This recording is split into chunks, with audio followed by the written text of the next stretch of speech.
Hello and welcome to my channel. My name is Yamina Collins. Thank you for joining me. And no, you are not imagining it. Right now, I am wearing a little bit of over-exaggerated blush makeup because today we're going to be talking about blush. Now, I live in New York City, and when I walk around, two of the ways I tend to see women wear their blush are these two ways. First is the overly heavily contoured look, where it almost kind of looks like the woman's been punched in the side of the face. I hate to say that. And then this other way where it's this overly frosted look, overly highlighted look.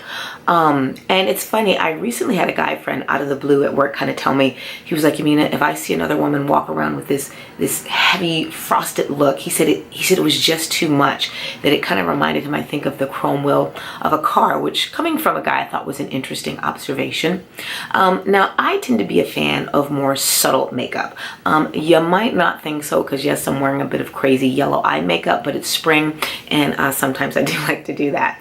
No, but generally I'm a fan of more subtle makeup and classic beauties like Marilyn Monroe, Rita Hayworth, Dorothy Dandridge. By the way, if you don't know who Dorothy Dandridge is, go ahead and look her up. Naomi Campbell from the 1990s. I think these women were such classic beauties. 50, 60 years ago, Marilyn, Rita, and Dorothy were classic beauties. They're classic today, and 50, 60, 100 years from now, I think they're going to still remain classic beauties.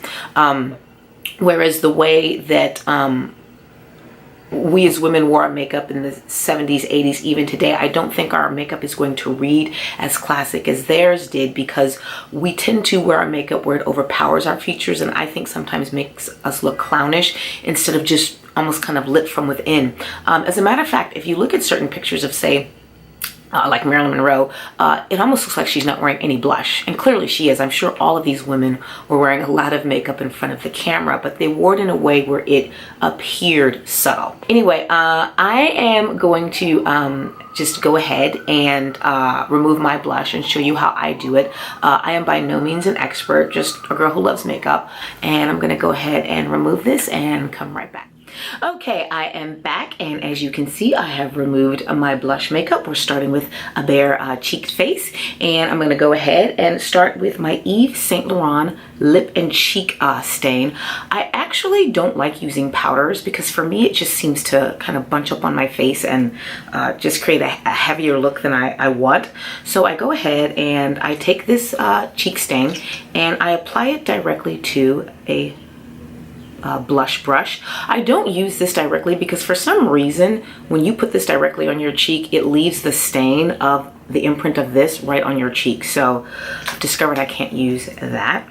I go ahead and I find the highest point of my cheekbone on either side, and I go ahead and just deposit the majority of the color on the highest point of my cheek. And then once most of the color has been deposited there, I go ahead and drag a little bit down towards the apple. I don't like to start at the apple because the point for me is to kind of lift up the face. So that's why I want the darker color to be at the highest point of the cheek. Now, one of the reasons that I don't contour is because I feel like it adds age to the face. When you think of younger people, you tend to think of round cheeks, youth. Obviously, children have different shaped faces. Some are more chubby, some are more angular, but you think of round cheeks. And I feel like when I add contouring to my cheeks, it adds lines and therefore age. Just my opinion, so that's why I don't contour.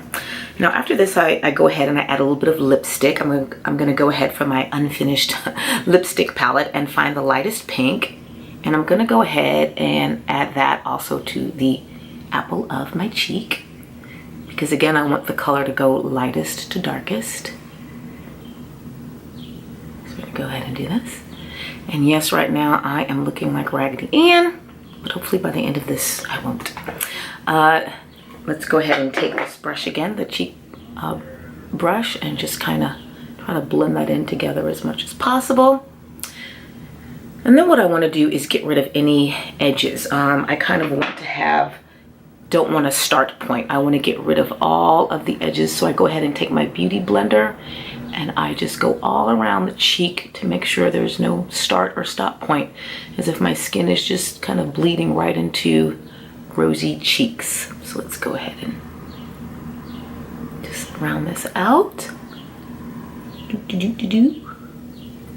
And then once we get that to a point where it's reasonable, again, to me it's still a little too bright, then I'm going to go ahead and take the same brush that I used for my foundation and once again take away excess color and really just kind of soften it, soften all around.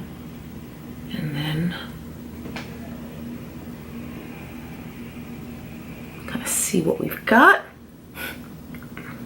And okay, and I am back. So sorry about that. I had to turn off the camera because can I tell you, it's really hard to blend your makeup in the viewfinder of the camera. Anyway, this is the final look. Nice, soft, easy cheeks. No lines, no contouring, the way I like it. Leave me a comment. Let me know what you think. And I will see you in the next episode.